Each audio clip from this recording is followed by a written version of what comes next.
17 Haziran 1994 tarihinde köy yakınında bir çatışma yaşandı. Sonrasında sabah erken saatlerde jandarma Akçayurt köyüne baskın yaptı ve köyü zorla boşalttı.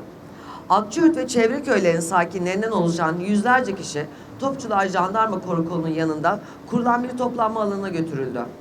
Yaklaşık bir hafta burada tutulan köylüler arasında Mustafa Mehmet Gülkan da vardı. Gülkan bir hafta sonra serbest bırakıldığında ağır işkence görmüştü. Yaşananlar üzerine Ankara'ya giderek hükümet yetkilileri nezdinde girişimlerde bulundu. İnsan Hakları Derneği'ne başvurdu. Bir televizyon kanalına yaşadıklarını anlattı. 3 Ağustos 1994 tarihli Turkish Daily News gazetesinin haberine göre Gülkan yaşadıklarını şöyle anlatmıştı. Güvenlik güçleri köyümü yaktılar. Beni Topçular Jandarma Karakolu'na götürüp işkence yaptılar. Kaburgalarım kırıldı. Köy dışında insanları bir araya topladılar ve 4 gün boyunca hiçbir şey vermediler. Köyümden toplam 430 kişi şu anda Adana'ya, Diyarbakır'a ve çevre köylere gitmiş durumda.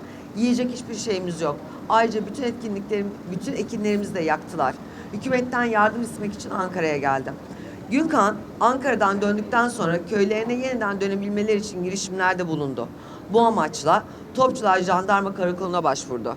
18 Ağustos 1994 günü askerler Hakan Asbay tarafından Topçular Jandarma Karakolu'na çağrıldığını söyledi. Gülkan karakola gitti. Bir süre sonra karakol binasından çıkarıldı ve asker bir helikoptere bindi.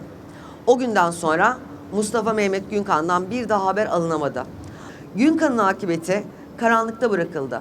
Onu kaybedenler ve kaybedilmesini önlemli yükümlülüğünü yerine getirmeyenler cezasızlıkla korundu. Bu yüzden 32 yıldır aynı soruyu sormaya devam ediyoruz. Mustafa Mehmet Gülkan nerede? Kaç yıl geçerse geçsin. Mustafa Mehmet Gülkan için, tüm kayıplarımız için adalet istemekten, devletin hukuk ve normları için hareket etmek zorunda olduğunu hatırlatmaktan vazgeçmeyeceğiz.